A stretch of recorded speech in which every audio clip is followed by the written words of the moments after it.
आज जीएसटी खत्म। Final topic composition.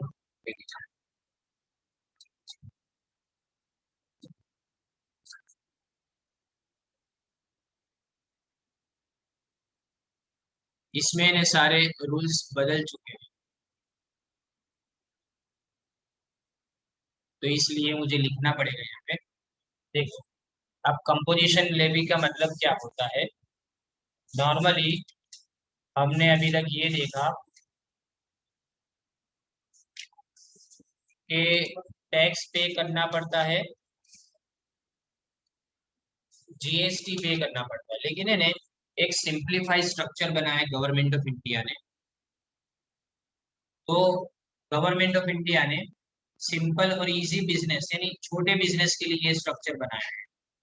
तुमको जो रिटर्न फाइल करना पड़ता है वो ईयरली बेसिस पे यहाँ पे कंपोजिशन में फाइल करना पड़ता है। और अगर देखो तो ये कंपोजिशन का मतलब क्या तो देखिए, आपका टर्नओवर अगर समझो लेस देन और इक्वल टू 1.5 करोड़ है,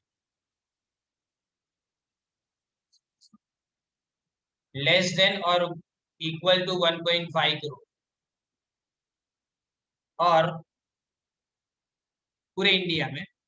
लेकिन अगर मैं इन स्टेट्स की बात करूं जैसे कि अरुणाचल प्रदेश,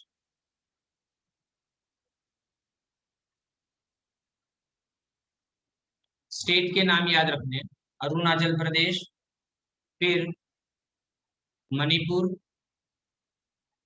इसके बाद में मेघालय,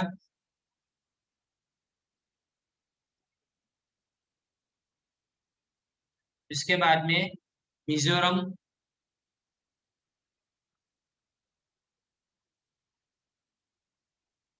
फिर नागालैंड,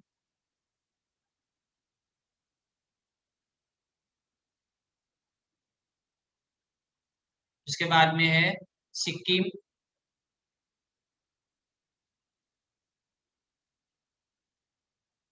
त्रिपुरा, और जो लास्ट है वो स्टेट है तुम्हारा उत्तराखंड।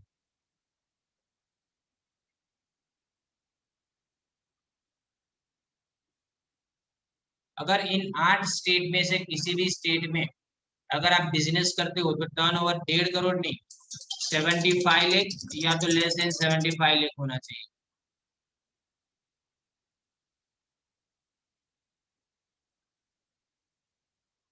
राइट। बाकी पूरे इंडिया में 1.5 करोड़, तो आप कंपोजिशन टैक्स के लिए अप्लाई कर सकते हैं।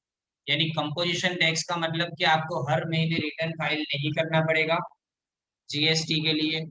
दूसरी बात, आपको जो रिटर्न आपने फाइल किया उसके लिए असेसमेंट अलग अलग से कराने की जरूरत नहीं है। और आपके लिए ना 5% वाली लिमिट है, ना 12% वाली लिमिट है, ना 18% वाली लिमिट है, ना 28% वाली लिमिट है। ये कोई लिमिट नहीं, ये इसमें से कोई भी लिमिट इसके अंदर नहीं आती, ये सब आपका कैंसिल हो गया। तो अब सवाल के कंपोजिशन में होता क्या है। तो कंपोजिशन में जो टैक्स पे करते हैं ना अपने, वो टैक्स का रेट, टैक्स का रेट अगर मैं आपको बताऊं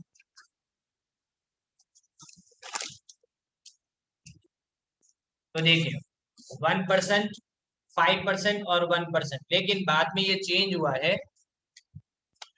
बाद में ये चेंज हुआ है। तो इसमें मैं आपको बता देता हूँ। देखो, रेट कौन कौन से होते हैं।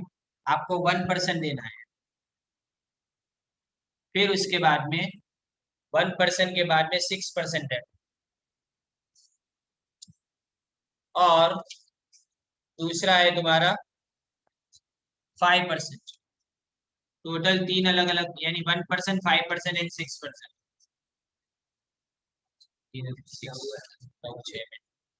ये नया अमेंडमेंट है, इसलिए मुझे ने अलग से आपको पढ़ाना पड़ रहा है। मैं दूसरी बुक में से पढ़ा रहा हूँ, कॉलेज में यही सिखाया होगा। अब देखो, मैं आपको बताऊं कि इसका मीनिंग क्या होता है। अब जैसे कि मैंने 10 लाख के गुड्स खरीदे, राइट, फिर उसके बाद में ए से खरीदे मैंने, फिर बी से मैंने 40 लाख के गुड्स खरीदे, और सी से मैंने 15 लाख के गुड्स खरीदे। बाद में ये सबको मैंने बेच दिया। कितने में बेचा मैंने? 80 लाख में बेच दिया किसी को। तो मेरी लिमिट कितनी है? 1.5 करोड़ से कम है ना। और यहाँ पे लिखा जाएगा आपको कि कहाँ का है, तो ये गुजरात का है। ये कहाँ का? तो गुजरात का।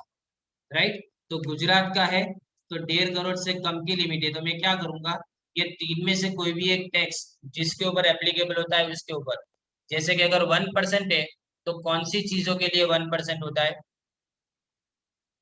मैन्युफैक्चरर्स, मैन्युफैक्चरर्स सबके लिए, जो मैन्युफैक्चरिंग करते हैं ना, उसके लिए 1%। बराबर। और उसके बाद में जो तुम्हारा 5% है, वो रेस्टोरेंट के लिए।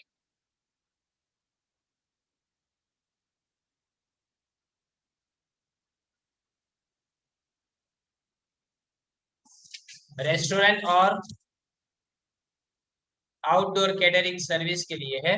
और जो दूसरा तुम्हारा 3% है, वो 3%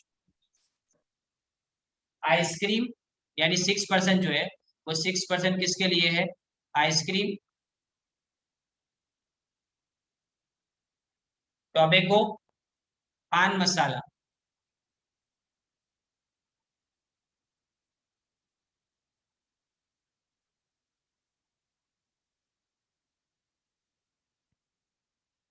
इन सब के अंदर नहीं आना चाहिए। नॉट कवर्ड इन दिस, इसके अंदर नहीं आना चाहिए। इसके अलावा अगर कोई भी दूसरी चीज बचती है ना, मैन्युफैक्चरिंग है, रेस्टोरेंट है, उसके अलावा कोई भी दूसरी चीज बचती है जिसमें आइसक्रीम ना हो, पान मसाला ना हो, टोबैको ना हो, तो उसके अलावा बाकी सब चीजों के अंदर कितना टैक्स है तुम्हारा? 6%। राइट, और याद रखो, इसमें आपको आईटीसी नहीं मिलता है, यानी इनपुट टैक्स क्रेडिट नहीं मिलती। अब ये चीज को अगर समझना हो तो एक एग्जांपल से अपने समझते हैं, देखो, तो क्लियर हो जाएगा आपके माइंड में। क्या करूंगा, देखो, मैं पहले मैं रेस्टोरेंट सर्विस प्रोवाइड करता हूँ।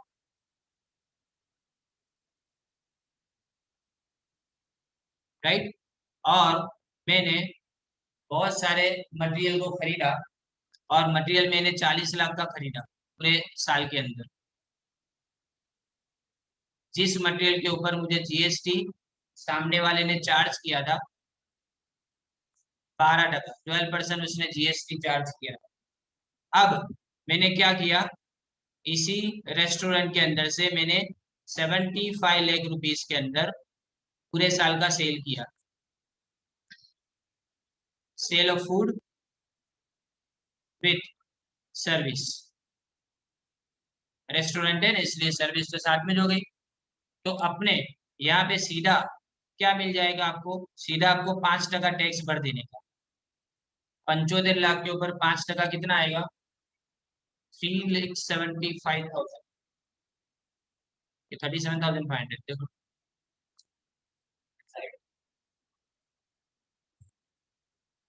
ओके, 000, 3,75,000 भर देने का। अभी नॉर्मली तुम क्या करते हो, बात समझो। नॉर्मली अपने ये करते हैं कि जो आगे चीज परचेस की है ना, उसका टैक्स अपने माइनस कर। पर जब कंपोजिशन के लिए तुम अप्लाई करो तो तुमको कुछ भी नहीं माइनस करना, कुछ माइनस नहीं कर सकते इसके अंदर। ये तुम्हारा फाइनल अमाउंट टैक्स का, एक ही अमाउंट, एक ही अमाउंट के ऊपर टैक्स। अब सवाल ये कौन करता है? ये वैसे लोग करते हैं ना कि जो रास्ते पे से चीजें खरीदते हैं लेकिन दुकानों में बेचते हैं। यानी आगे जो लोग जीएसटी का कोई पेमेंट करते नहीं है, वैसे लोग इस तरह से काम करेंगे। और याद रखना, अपना टर्नओवर कितना है?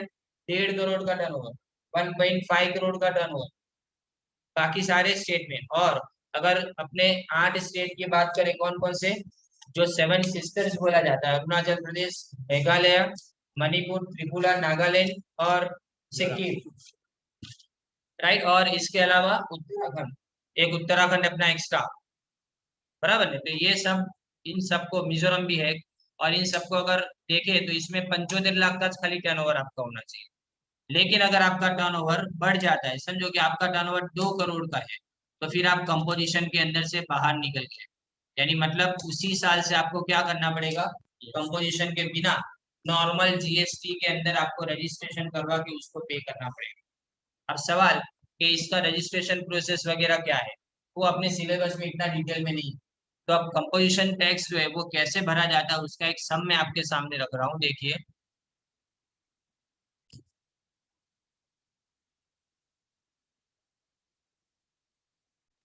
ये रहा, देखिए, एग्रीगेट टर्नओवर कंडीशन के साथ में मैं आपको बताता जाऊंगा।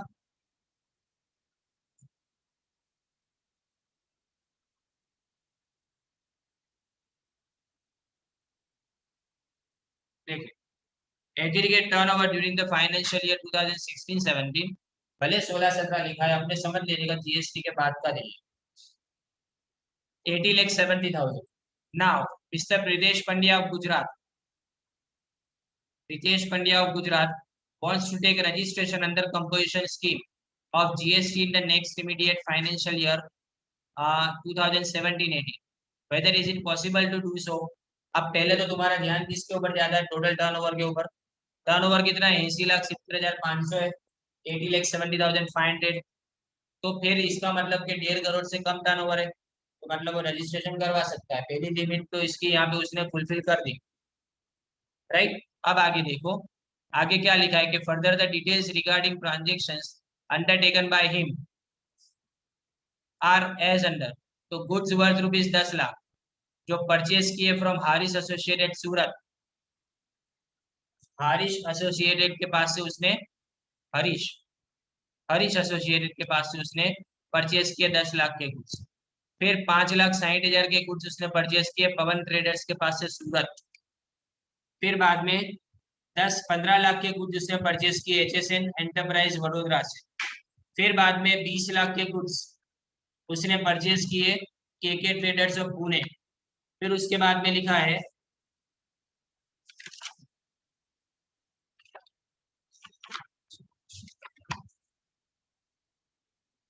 हाँ, तो देखो उसके बाद में लिखा है 12,24,000 के गुड्स उसने परचेज किए, गुड्स वर्थ रुपीज अहमदाबाद से उसने परचेज किए। अब अपने सवाल ये है कि टर्नओवर में अपने परचेज थोड़ा देखते हैं, टर्नओवर में तो अपने खाली सेल्स देखते हैं। तो ये 1 से 5 जो चीज है वो तो तुम्हारा काम की नहीं है, ये सब परचेज है। और परचेज के ऊपर से तुम क्या कर सकते हो, टैक्स भरते नहीं, टैक्स खाली क्रेडिट लेते हो, जिसको अपने आईटीसी बोलते हैं, इनपुट टैक्स क्रेडिट, वो सिर्फ टैक्स की क्रेडिट ली जाती है, हम उसको ऊपर टैक्स भरते नहीं है। तो अपना असल सम कहाँ से शुरू होता है, ये वाला, यानी जो फिफ्थ लिखा है ना वहां से तुम्हारा सम शुरू होता है। देखो क्या लिखेंगे, पहली बात तो ये एग्रीगेट टर्नओवर कितना है तुम्हारा, 1.5 करोड़ से नीचे का है। तो therefore mister Brijesh Pandya can act for registration, apply कर सकते हैं वो कंपोजिशन के अंदर for next final year. Composition scheme के अंदर आपको कोई इनपुट टैक्स क्रेडिट नहीं मिलेगा, कोई इनपुट टैक्स क्रेडिट नहीं मिलेगा इनवर्ट सप्लाई के ऊपर। यानी आपको सीधा टैक्स फाइंड आउट करना है किसके ऊपर, देखिए ध्यान देना, गुड्स वर्थ रुपीज 5 लाख हमने सेल किए। अब देखो गुड्स को सेल किया तुमने, बराबर, मैंने आपको क्या बताया, 3 अलग अलग टैक्स रेट बताए। वो टैक्स रेट कौन कौन से थे, जो मैंने आपको बताया वो पहले तो जो तुम्हारा है 1%, अगर मैन्युफैक्चर करते हैं तो 1% है, राइट। रेस्टोरेंट और अदर सर्विस है तो उसके लिए 5% है। और बाकी सारे गुड्स के लिए तीन चीजों को छोड़ के, कौन कौन से, आइसक्रीम, टोबैको और पान मसाला को छोड़ के बाकी सबके लिए 6% है। तो आप सोचो ये कौन सी कैटेगरी में आएगा, तो मैं आपको बताऊं, ध्यान देना, ये आएगा अपना जो फर्स्ट है वो सबका सब, अगर मिला जाए अपने, तो ये सबका सब आपका 6% की कैटेगरी में आएगा सब। कौन सी कैटेगरी में आएगा, 6%। तो ये 6% के दो हिस्से होंगे, 3% जो है ना वो किसको जाएगा, सेंट्रल गवर्नमेंट को, और 3% किसको जाएगा, स्टेट गवर्नमेंट को जाएगा। यानी अपने 5 लाख के ऊपर, ये जो 5 लाख है उसके ऊपर 3% लिखे, तो 3%, यहाँ ऊपर लिख देता हूँ, पूरा समय ऐसा ही कर देते हैं, CGST और 3% SGST। तो 5 लाख के ऊपर 3% अगर करूँ तो कितना आएगा,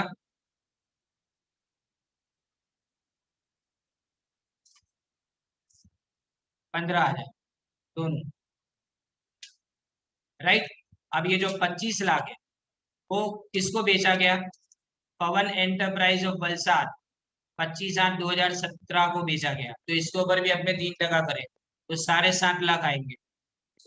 75,000, सॉरी, 75,000, 75,000 दोनों, राइट। ऐसे ही ये 15 लाख सोल्ड टू के एंटरप्राइज ऑफ हालोल। ये के एंटरप्राइज ऑफ हालोल को कितना पे किया तुमने? 15 लाख के ऊपर अपने 3%, 45,000, दोनों में 45,000, 45,000, राइट। और ये जो 5,50,000 है उसके ऊपर 3%, 16,500, राइट। दोनों का मिला के 16,500, 16,500 अलग अलग लिखेंगे यहाँ। अब देखो कंडीशन क्या होती है नॉर्मली। अच्छा, महेश ट्रेडर एक बाकी रह जाता है। देखो महेश ट्रेडर में कितना है? 20 लाख है। तो ये 20 लाख के ऊपर अपने 60,000, 60,000 यहाँ लिख देते हैं, 60,000 और ये 60,000, ओके। ये तुम्हारा टैक्स पेबल हो गया। अब आगे देखो ये 11th वाला है वो क्या है? Reverse charge. रिवर्स चार्ज की तो बात मत करो, कोई भी तरह की क्रेडिट तुमको मिल नहीं सकती इसके अंदर। तो तुम्हारा टोटल कितना हो गया? बस इतना ही फाइनली जो है वही। उसके बाद में अपने कोई एंट्री दूसरी करेंगे नहीं। ये जितना टोटल है ना, इसका टोटल कर लो, ये तुम्हारा जीएसटी हो गया। फाइनल जीएसटी कितना आता है देखो, दोनों का सेम आ जाएगा।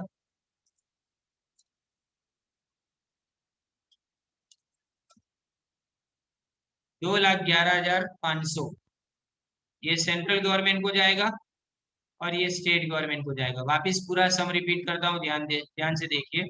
ये आपका फाइनल है, ये लास्ट सम है आपका, समझो।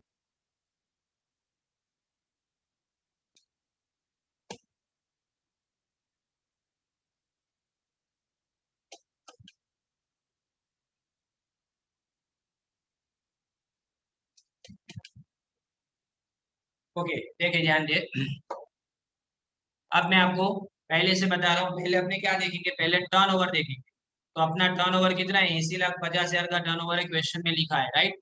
तो अपने ये 80,50,000 के टर्नओवर के ऊपर अगर बात करें अपने, तो ये कितना होता है? अपना 1.5 करोड़ से कम है। तो अगर 1.5 करोड़ से कम है तो अपने इसमें अप्लाई कर सकते हैं, इसके अंदर कंपोजिशन के अंदर। जितना परचेज किया है वो सब भूल जाओ, उसके ऊपर क्रेडिट भी नहीं ले सकते, क्योंकि आप किसमें टैक्सेबल हो? अब कंपोजिशन में। तो कंपोजिशन में टैक्सेबल, तो टैक्स रेट कम होता है। और कम टैक्स रेट के ऊपर अपने कितना लेंगे? यहाँ पे 6%। क्या बताया मैंने आपको? पहले सबसे पहले 1%, किसके लिए? मैन्युफैक्चर गुड के ऊपर। अगर मैन्युफैक्चरिंग करते हो ने तो 1%, लेकिन सिर्फ गुड्स को एक जगह से खरीद के दूसरी जगह पे बेच देते हो तो 6%। लेकिन किसमें नहीं आएगा ये? सिर्फ टोबैको, पान मसाला और आइसक्रीम के अंदर ये नहीं आएगा। और उसके बाद में,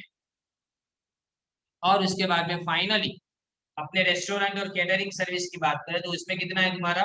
5% टैक्स, राइट। ये कंपोजिशन स्कीम के अंदर है, जिसमें अपने इनपुट टैक्स क्रेडिट नहीं ले सकते। इसीलिए बोल रहा हूँ बार बार कि परचेज जितना भी किया वो भूल जाओ, रिवर्स चार्ज जितना भी है वो सब भूल जाओ। सिर्फ सेल्स के ऊपर सीधा अपने क्या करना है? 6% के आधे आधे, यानी 3%, 3% करके दोनों के ऊपर टैक्स गिनते जाना है। 5 लाख पे गिनेंगे, 25 लाख पे गिनेंगे, 20 लाख पे गिनेंगे, 15 लाख पे और 5.5 लाख पे। सबके ऊपर 3%, 3% अलग गिनेंगे। टोटल अपने को पे करना है, 1 रुपए का भी क्रेडिट ना आगे से मिलेगा ना कुछ मिलेगा, समझे? यानी इसका मतलब ये याद रखना है। पर इसमें एक आपके लिए आसानी है। आसानी ये होती है कि साल में एक ही बार टैक्स देना है, इन सबका टोटल करके साल में एक ही बार। बाकी सब टैक्स आपको 20 तारीख को हर महीने की देना पड़ता है। जैसे मैंने कल आपको समझाया था कि अगर मैं मई का टैक्स भरता हूँ तो जून में मुझे 20 तारीख से पहले भरना, राइट। उसके बाद में अगर जून का भरना है तो मुझे जुलाई की 20 तारीख से पहले भरना पड़ेगा। जबकि यहाँ पे क्या है? 31 मार्च तक का टैक्स आपको 30 अप्रैल तक आपको भर देना है। 30 अप्रैल तक आपको कंपोजिशन टैक्स एक साथ में भर देना है। और कंपोजिशन में अप्लाई करने के लिए कैटेगरी आपको बराबर समझ में आनी चाहिए। और याद रखो, अगर आप इंटर स्टेट सप्लाई करते हो तो कंपोजिशन में आप नहीं चार्ज, यानी मैं स्टेट चेंज करता हूँ तो नहीं चार्जेबल। इसलिए देखो यहाँ पे आनंद है, वलसाड है, वडोदरा है, हालोल है और नडियाद है। मतलब तुम एक ही स्टेट में घूमते रहो, एक ही स्टेट के अंदर सेल कर रहे हो। और जब अपने खरीदने की बात करें तो खरीदा कहीं से भी जा सकता है, लेकिन बेचने की बात करें तो बेचना सिर्फ एक ही स्टेट में। अगर स्टेट चेंज किया तो तुम कंपोजिशन के लिए अप्लाई नहीं कर सकते। और अगर एक ही स्टेट के अंदर तुम्हारे दो अलग अलग पैन नंबर है और अंदर अंदर भी बिजनेस करते हो तो भी तुम अप्लाई नहीं कर सकते। और ये सब लिमिट नहीं है, तुमको ये समझ पूछेंगे खाली पोजीशन में कितना टैक्स रेट आएगा और वो कैसे गिनना है, बस इतना ही तुमको इसके अंदर चार्ज है। ओके, अपना ये पूरा यूनिट कंप्लीट हो गया कंपोजिशन के ये सम के साथ में। मैं आपको बताऊं कि कॉलेज में बड़ा सम सिर्फ ये एक ही था पिछले साल जो आपके सामने है। और यही सम के अंदर मॉडिफिकेशन करके वो 15 मार्क का पूछते हैं 2 साल। ये सम के अंदर सारी फिगर को डबल कर दीजिए। 80,70,500 है ना, इसमें परचेज की अमाउंट को डबल कर दी थी, सेल की अमाउंट को है ना खाली थोड़ा बहुत आगे पीछे किया था। और फाइनली यही 1.5 करोड़ की लिमिट को मेंटेन करके इन लोगों ने सम बना दिया। ये 15 मार्क का सम था जो आपके सामने है, राइट। और एक सम था ये। और बाकी जो छोटे सम मैंने बताए थे ना वो टाइम ऑफ सप्लाई के और टैक्सेबल सप्लाई में कितना आता है उसके बारे में, बस उससे ज्यादा कुछ नहीं। और छोटे सम भी नहीं पूछते थे, फिर क्या पूछते थे, सबकी थियरी। 5 5 मार्क के क्वेश्चन, टाइम ऑफ सप्लाई के ऊपर शॉर्ट नोट लिखो, टैक्सेबल सप्लाई के ऊपर शॉर्ट नोट लिखो, टैक्सेबल सप्लाई के ऊपर हुआ, और उसके बाद कंपोजिशन लेवी के ऊपर शॉर्ट नोट लिखो। 3 क्वेश्चन 5 5 मार्क के 15 वो हो गए। यानी सेकंड यूनिट इतना आसान, राइट। तो यहाँ पे आपके लिए देखो ये खत्म किया मैंने, अब मैं स्टार्ट कर रहा हूँ, ध्यान देना।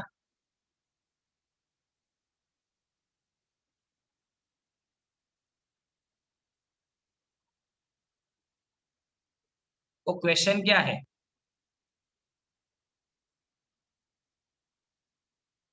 उसका रिप्लाई।